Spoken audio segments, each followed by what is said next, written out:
안녕하세요. 자료는 미리 다 받았습니다. 직원을 외딴섬 지점으로 전근시킨 것 때문에 회사가 손해를 입고 있다고요? 네. 그 직원을 전근 보낸 섬이 하필 초등학교가 없거든요. 그래서 아빠가 기러기 아빠가 되었고 가족들과 생이별을 하게 되었다고 뉴스가 보도되는 바람에 갑자기 저희 지점 불매운동을 하는 여론이 번져서 매출이 며칠째 절반으로 떨어졌어요. 제가 뭘 그리 잘못했다고 그러는지, 응? 저는 그저 사과를 받으려고 했을 뿐인데 말이죠. 사과라. 어떤 사과를 받고 싶었나요? 그러니까 그게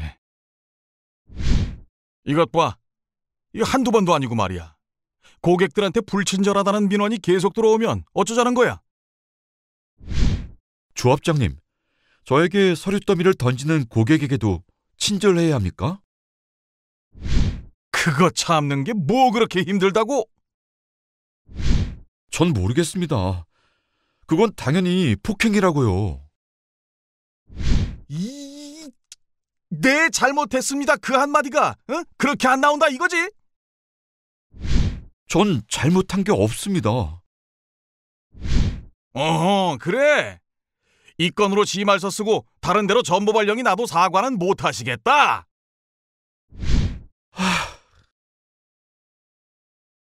세상에, 진짜 날 외딴 섬으로 발령 냈어?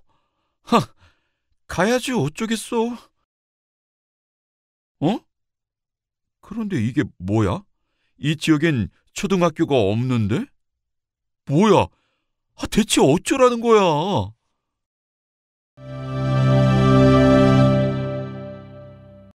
그러니까 잘못을 시인하지 않았다고 이 직원을 멀리 발령을 내셨다는 건가요? 그러게 왜 사과를 안 하고 버팁니까, 버티길. 그런데 지금 불매운동으로 손해가 난 것보다 더 큰 문제가 있는 것 같아요. 아직 직원이 이 문제로 회사에 신고를 하지는 않았네요. 그런데 뉴스 보도가 먼저 나갔고요. 직원이 신고를 해요? 무슨 근거로요? 자기가 잘못해서 전근된 거고 하필 거기 초등학교가 없는 것뿐인데. 사과를 강요한다든가 출퇴근이 불리한 지역에 일방적으로 전근시킨다든가 한다는 게 모두 직장 내 괴롭힘 방지법 위반인 것 같습니다만. 직장 내 괴롭힘법이요? 아니요, 직장 내 괴롭힘 방지법입니다.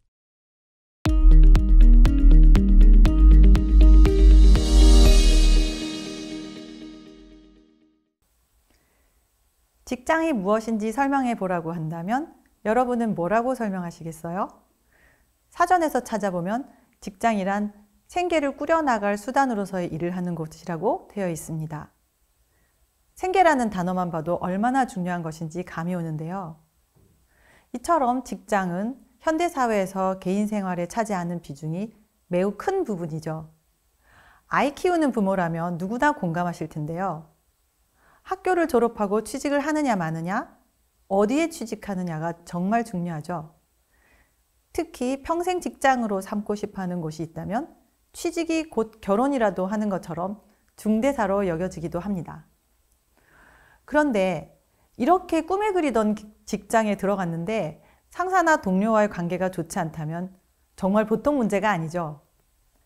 단순히 서로 사이가 안 좋은 게 아니라 일방적으로 괴롭힘을 당하는 입장이라면 직장을 그만 다니고 싶을 거예요. 하지만 어렵게 들어간 직장을 그만둘 수도 없고 말이죠. 이럴 때 참 너무 힘들 겁니다. 직장 내 괴롭힘 금지는 지난 2019년 7월 16일 개정으로 근로기준법에 들어간 내용인데요. 물론 기존의 노동관계법에서도 채용, 승진, 임금, 해고 등 노동조건 및 인사처분 등에서 부당한 대우나 차별적 처우와 같이 사용자의 징계권이나 인사권 행사와 관련된 부당한 행위를 이미 규율하고 있긴 합니다. 그런데 직장 내 괴롭힘 금지 조항은 그뿐 아니라 일상에서 이루어지는 폭행, 폭언, 모욕, 무시, 따돌림, 업무 배제 등의 사실적인 행위에 대해서도 법적 규율을 하겠다는 것이죠. 그러다 보니 한편으로는 괴롭힘이라는 단어가 주는 모호성 때문에 어디까지가 위반 행위인지 애매하고 오히려 직장 내 괴롭힘이다 아니다 하면서 따지다 보면 오히려 더 불편할 수도 있는 부분이 생길 텐데요. 그래서 직장 내 괴롭힘이란 어떤 행위를 말하는지, 이를 방지하기 위해 법은 어떤 수단을 선택한 것인지 한번 자세히 알아볼 필요가 있겠죠.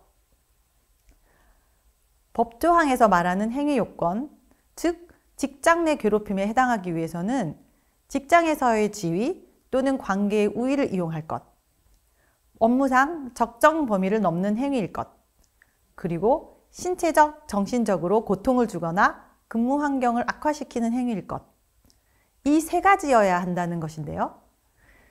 최근 직장 내 괴롭힘으로 인정된 몇 가지 사례들을 보면 아마 어떤 행위가 직장 내 괴롭힘에 해당하는지 알 수 있을 것입니다. 최근에 실제로 있었던 일을 한번 살펴볼까요?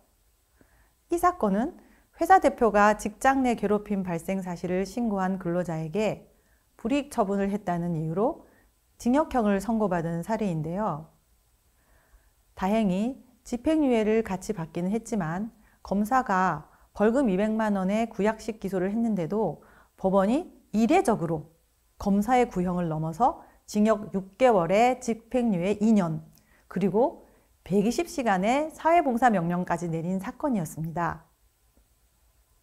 구체적으로 사건을 좀 더 들여다보면 A회사의 직원 김 씨는 상사인 오 씨가 회식비를 요구하고 인사편성 권한을 이용해 자신이 마음에 안 드는 직원은 수당을 조금밖에 못 받게 하였으며 평소에 욕설과 상스러운 내용의 말을 거침없이 한다는 사유를 적시해서 내용 증명으로 인사팀에 신고하고 회사에 출근하지 않았습니다. 이 경우 상사인 오 씨의 행위는 직장 내 괴롭힘에 해당할까요? 폭력이 직장 내 괴롭힘에 해당하는 건 너무나 당연하죠. 그리고 이런 폭언이나 상스러운 말도 정신적으로 고통을 주고 근무 환경을 악화시키는 행동이기에 직장 내 괴롭힘에 해당합니다. 그런데 사업주인 박 씨는 무단결근을 이유로 김 씨를 해고했는데요. 이에 대해 회사 인사위원회는 직장 내 괴롭힘 사건으로 인사위원회를 개최하면서 김 씨를 복직시켰습니다. 하지만 인사위원회도 가해자였던 오 씨만 출석시켜서 의견을 청취한 뒤에 직장 내 괴롭힘이 아니라 업무상 오해가 있었다, 이 정도로 사실을 정리하고는 오 씨를 서면 인사 경고, 견책이라고 하죠. 견책하는 데 그쳤습니다. 그리고 피해자 김 씨의 1개월 결근에 대해서는 무급 처리를 하였고요. 게다가 회사는 김 씨에게 전보 발령을 냈는데 도저히 출퇴근을 할 수 없는 거리에서 간병해야 하는 가족이 있는 김 씨에게는 매우 불이익한 처사였습니다. 노동위원회는 여기에 대해 부당 전보 구제 신청을 인용해 주었고 김 씨는 다시 복직되었습니다. 하지만 사업주 박 씨는 직장 내 괴롭힘 방지법이 금지한 신고자 불이익 금지 조항 위반으로 기소되었고, 앞서 말씀드린 대로 검찰의 200만 원 구약식 기소에 법원이 징역 6개월로 비교적 중형을 선고한 것입니다. 이처럼 직장 내 괴롭힘 방지법에 따르면 직장 내 괴롭힘이 있을 때 직접적인 가해자가 아니라도 사업주가 부적절한 처리를 하게 되면 중형을 처벌받을 수가 있습니다. 직장 내 괴롭힘에 있어 최고의 대응책은 문제가 일어나기 전에 미리 대비하는 예방 활동입니다. 많은 기업들이 전 직원이 함께하고 공유하는 사내 윤리규범 등을 통해 인간 존중을 저해하는 행위 근절을 위한 경영진의 의지를 표명하고 직장 동료를 불쾌하게 하는 행동을 하지 않도록 각 구성원이 공식적으로 서약하고 다짐하는 분위기를 형성하는 노력이 잇따르고 있죠. 하지만 직장 내 괴롭힘이 발생해도 정작 피해자가 자신의 고통을 공론화하는 데는 큰 용기가 필요하고 여전히 주변의 따가운 시선을 감수해야 하는 경우도 많습니다. 그래서 드러나는 것만큼 말 못하고 속으로 골마가는 직장 내 괴롭힘도 많을 것입니다. 직장 내 괴롭힘을 당했을 때 회사가 묻지도 따지지도 않고 그 고충을 들어주고 원만한 문제 해결을 할 수 있도록 도와주는 것은 그저 이상향일 뿐일까요? 일은 재밌어야 한다. 우리는 풍성하고 균형 잡힌 삶을 사는 직원들을 가치 있게 생각한다. 우리는 근무 시간을 유연하게 운영하고 있으며 우리는 2m짜리 파도가 올 때면 작업장에 문을 닫고 파도를 타러 갔다. 이것은 파타고니아 파도가 칠 때는 서핑을 이라는 책에서 인용한 문장인데요. 파타고니아는 등산 장비 제조와 아웃도어 의류를 생산하는 전문 회사입니다. 파타고니아가 고용하기를 원하는 직원은 파타고니아 제품을 실제로 사용하는 사람들이라고 합니다. 그래서 회사는 직원들이 이를 놀이로 대하고 스스로를 제품의 최종 사용자로 여기는 환경을 만들어 주려고 합니다.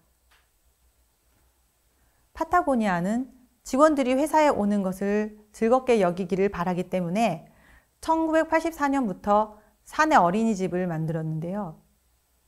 이런 보육시설을 회사 내부에 두어서 아이들이 온종일 회사 건물 안을 누비고 다니고 어머니가 아이를 돌보면서 회의를 하는 것이 본사에서 보이는 흔한 광경이라고 하네요. 야외 운동장이나 부모의 사무실에 찾아온 아이들이 떠들고 웃는 소리는 회사의 일상적인 소음이라고 하니 직장 내 괴롭힘 방지법을 적용해야 하는 상황과는 거리가 먼 풍경인데요. 이상향은 도달할 수 없기에 도달하려고 노력하는 끊임없이 나아가야 하는 이정표 같은 것입니다. 회사가 저마다의 특수한 사정이 있겠지만 행복한 일터가 되고 번영하기를 바라는 건 모두가 한마음이겠죠. 사업주와 근로자 모두가 직장 내 괴롭힘 방지법이 법의 의지대로 제대로 시행되고 있는지 관심 있게 지켜보고 조직의 구석구석을 두루 살피는 섬세한 감지 노력이 이상향을 향한 첫걸음이 될 것입니다.